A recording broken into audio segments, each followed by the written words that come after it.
ಓಂ ನಮೋ ವಾಲ್ಮೀಕಿಯೇ. ನಮಸ್ಕಾರ ಬಂಧುಗಳೇ. ನಾನು ನಿವೃತ್ತ ಪ್ರಾಧ್ಯಾಪಕ ಡಾಕ್ಟರ್ ಅರ್ಜುನ್ ಪಂಗನ್ನವರ್. ಹೇ ಸೀತಾರಾಮ್ ವಾಹಿನಿಯ ವಾಲ್ಮೀಕಿ ರಾಮಾಯಣ ಅಂದು ಇಂದು ಚಿಂತನ ಕಾರ್ಯಕ್ರಮದ 314ನೇ ಸಂಚಿಕೆಗೆ ತಮ್ಮೆಲ್ಲರಿಗೂ ಸ್ವಾಗತ. ಹಿಂದಿನ ಸಂಚಿಕೆಯಲ್ಲಿ ನಾನು ರಾವಣನು ತನ್ನ ಪುಷ್ಪಕ ವಿಮಾನದಲ್ಲಿ ಆಕಾಶ ಮಾರ್ಗವಾಗಿ ಬರ್ತಿರ್ತಾನೆ. ಎದುರಿಗೆ ಒಂದು ಗುಡಿಸಲವನ್ನು ನೋಡ್ತಾನೆ. ಗುಡಿಸಲ ನೋಡಿದ ತಕ್ಷಣ ಆ ಗುಡಿಸಲದಲ್ಲಿ ಹತ್ತಿರ ಮಾರೀಚ ಇದ್ದುದನ್ನು ಕಂಡು ಮಾರೀಚನಿಗೆ ಭೇಟಿಗೆ ಬರ್ತಾನೆ. ಮಾರೀಚನು ಈ ಪುಷ್ಪಕ ವಿಮಾನ ತನ್ನಂತೆ ಬರುವುದನ್ನು ಕಾಣ್ತಾನೆ. ರಾವಣ ಬಂದಿಳಿದು ಮಾರೀಚನಲ್ಲಿ ಸಹಾಯ ಕೇಳ್ತಾನೆ. ಮೊದಲು ಮಾರೀಚ ಅವನಿಗೆ ಸ್ವಾಗತ ಮಾಡಿ ಮಾಂಸದ ಊಟ ಬಡಿಸ್ತಾನೆ. ಬಂದ ವಿಷಯ ಬಗ್ಗೆ ಕೇಳ್ತಾನೆ.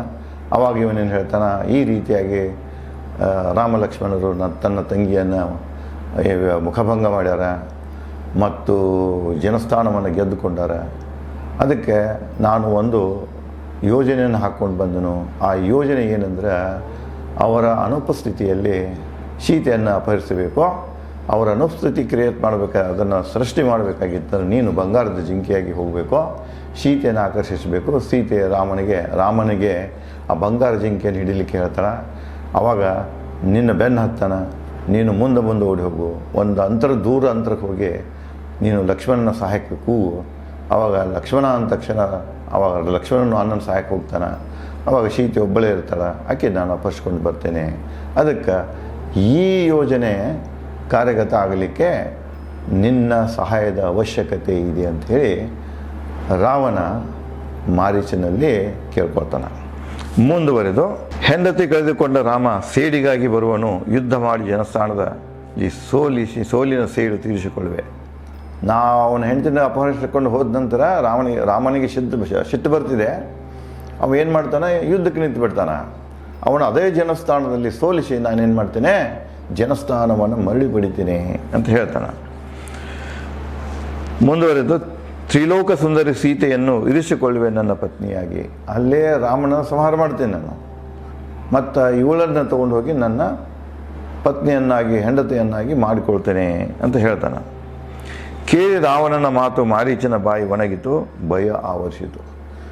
ರಾಮ ಲಕ್ಷ್ಮಣರ ಜೊತೆ ಯುದ್ಧ ಮಾಡೋಕ್ಕೆ ಬಂದಾನೋ, ಸೀತಾನ ಅಪಹರಣ ಮಾಡೋಕ್ಕೆ ಬಂದಾನೋ ಅಂತ ಇನ್ನೇನು ಕೇಳಿದ ರಾವಣ ಬಾಯಿಂದ ಮೊದಲು ಅವನ ಗಂಟ್ಲಾಯಿತು. ಯಾಕಂದ್ರೆ ಅವನಿಗೆ ಹಿಂದೆ ಕಹಿ ಅನುಭವ ಆಗಿತ್ತು.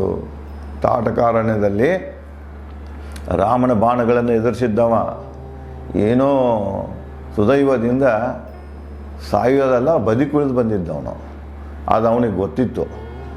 ರಾಮನ ಹೆಸರು ತೆಗೆದ ತಕ್ಷಣ ರಾಮನ ಕೂಡ ಯುದ್ಧ ಮಾಡುವ ಆಲೋಚನೆಯನ್ನು ಕೇಳಿದ ತಕ್ಷಣ ಅವನ ಗಂಟ್ಲು ಒಣಗ್ತಿದೆ, ಬಾಯಿ ಆರ್ತಿದೆ, ಭಯ ಆವರಿಸ್ತಿದೆ. ಅವನ ಮುಖದ ಮ್ಯಾಗೆಲ್ಲ ಭಯ ಕಾಣಕ್ಕೆ ಹಿಡ್ತಿದೆ. ಅಂಜಿ ಬಿಡ್ತಾನೆ.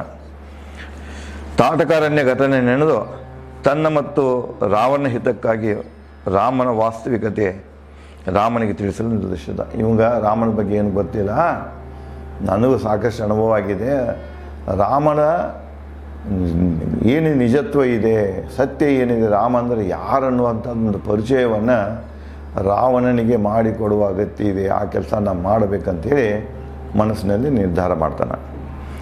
ಸೀತೆ ಅಪಹರಿಸುವ ರಾವಣ ಸಂಚು ಕೇಳಿ ಒಣಗಿದ ತುಟಿ ನಾಲಿಗೆ ನಿಸ್ತೇಜ ಕಣ್ಣುಗಳಿಂದ ನೋಡಿದ ರಾವಣನ ಮಾರೀಚ ಭಯದಿ ಕೈ ಮುಗಿದು ರಾವಣನಿಗೆ ನುಡಿದ. ಗಂಟ್ಲಾಯ್ತು, ತಡವರ್ಸಕತ್ತ ಮತ್ತು ಕಳೆಗುಂದಿದವ, ಮುಖದ ಮೇಲೆ ತೇಜ್ ಹೋಯಿತು. ಕೈ ಮುಗಿದ ರಾವಣನಿಗೆ ಈ ರೀತಿಯಾಗಿ ಹೇಳ್ತಾನೆ, ಓ ರಾಜನೇ, ಸಲಹೆ ಮಾತುಗಳು ಆಡಲು ಹಿತಕರ, ಅಹಿತ ಪರಿಣಾಮ ಬಗ್ಗೆ ಮಾತನಾಡಲು ಸಲಹೆಗಾರರು. ರಾಜನ ಮುಂದೆ ಯಾರಾದರೂ ನಿನಗೆ ಅಹಿತ ಆಗ್ತಿದಂತಪ್ಪ ಹೇಳಪ್ಪ, ಯಾಕೆ ಯಾರೂ ಸಾಹಸ ಮಾಡೋದಿಲ್ಲ. ಯಾಕಂದ್ರೆ ರಾಜನಾದವನು ಯಾವಾಗಲೂ ತನ್ನ ವಿರುದ್ಧ ಇದ್ದದನ್ನು ಕೇಳೋದಿಲ್ಲ. ಇವತ್ತು ರಾಜಕಾರಣದಲ್ಲಿ ಅದೇ ಇದೆ. ಸತ್ಯ ಏನಿದೆ ಅದನ್ನು ಕೇಳುವ ಕಿವಿಗಳಿರಬೇಕು. ಜನಪ್ರತಿನಿಧಿಗಳಾದವರು ಬರೀ ಮುಖಸ್ತುತಿಗತ್ತ ಹೋಗಬಾರ್ದು, ಮುಖಸ್ತುತಿ ಮಾಡುವಂಥ ಜನರನ್ನು ಆಸ್ಪಾಸು ಇಟ್ಕೊಳ್ಬಾರ್ದು. ಸತ್ಯ ಏನಿದೆ ಅದನ್ನು ಯಾರು ಹೇಳ್ತಾರಲ್ಲ ಅವ್ರನ್ನ ಮುಂದೆ ತೊಗೊಳ್ಬೇಕು. ಸತ್ಯ ಕೇಳೋಕೆ ಮೊದಲು ಮುಂದೆ ಇರಬೇಕು. ಇವತ್ತು ಕೂಡ ರಾವಣ ಗತಿನದಾರೆ. ರಾವಣನಿಗೆ ಸತ್ಯ ಹೇಳೋಕೆ ಎಲ್ಲರೂ ಹೆದರ್ತಿದ್ರು. ಇವನು ಹೇಳ್ತಾನ, ಇವನು ಏನರ ಮಾಡ್ಬೇಕು ನಾನು ಕೊಂದರೂ ಅಡ್ಡಿ ಇಲ್ಲ, ಇದ್ದ ಸತ್ಯವನ್ನು ಇವನಿಗೆ ಹೇಳಬೇಕು. ನಾ ಸತ್ಯವನ್ನು ಹೇಳಲಿಲ್ಲ ಅಂದ್ರೆ ಇವು ನಾಶ ಆಗ್ತಾನೆ, ಇವನ ಜೊತೆಗೆ ರಾಕ್ಷಸ ಕುಲ ಕೂಡ ನಾಶ ಆಗ್ತಿದೆ ಅಂತ ಹೇಳ್ತಾನೆ. ಮುಂದುವರೆದು, ಓ ರಾಜನೇ, ಸಲಹೆ ಮಾತುಗಳನ್ನು ಆಡಲು ಹಿತಕರ ಅಹಿತ ಪರಿಣಾಮ ಬಗ್ಗೆ ಮಾತನಾಡಲು ಸಲಹೆಗಾರ ಸಹಿತ ಇಂಥದ್ದು ಹೇಳಕ್ಕೆ ಹೋಗೋದಿಲ್ಲ. ಅವಂಗೆ ಅಹಿತ ಆಗ್ತದಪ್ಪ ಅಂತ ಯಾರು ಹೇಳಕ್ಕೆ ಹೋಗೋದಿಲ್ಲ. ಹಿತನ ಆಗ್ತದೆ ಅಂತ ಹೇಳಿಬಿಡ್ತಾರೆ. ಅಹಿತ ಆಗೋದು ಗೊತ್ತಿದ್ರೂ ಕೂಡ, ಕೇಡಾಗೋದು ಗೊತ್ತಿದ್ರೂ ಕೂಡ ಅದನ್ನು ರಾಜನ ಗಮನಕ್ಕೆ ತರಕ್ಕೆ ಹೋಗೋದಿಲ್ಲ. ಯಾಕಂದರೆ ಹೆದರ್ತಾರೆ ಅವರು. ರಾಜ ಸಿಟ್ಟಾಗಿ ನಮ್ಮನೆಯಿಂದ ಶಿರಛೇದ ಮಾಡ್ಯಾರ ಅಂತ ಹೇಳ್ಕೊಂಡು ರಾಜನಿಗೆ ಆಗುವಂಥ ಅಹಿತಕರ ಘಟನೆಗಳನ್ನು ಅಥವಾ ಯಾವುದೇ ಕುತಂತ್ರಗಳಿದ್ದು ಅಂದ್ರೆ ಅವನು ಬಾಯಿ ಬಿಟ್ಟು ರಾಜನ ಮುಂದೆ ಹೇಳೋದಿಲ್ಲ. ಅದೇ ರೀತಿ ಇವತ್ತಿನ ಸ್ಥಿತಿ ಹಾಗೆ ಇದೆ.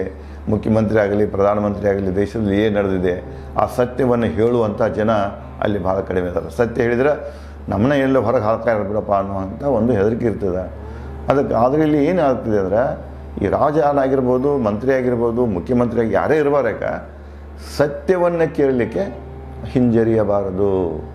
ಸತ್ಯ ಹೇಳೋರನ್ನು ಯಾವಾಗಲೂ ದೂಷಿಸಬಾರದು.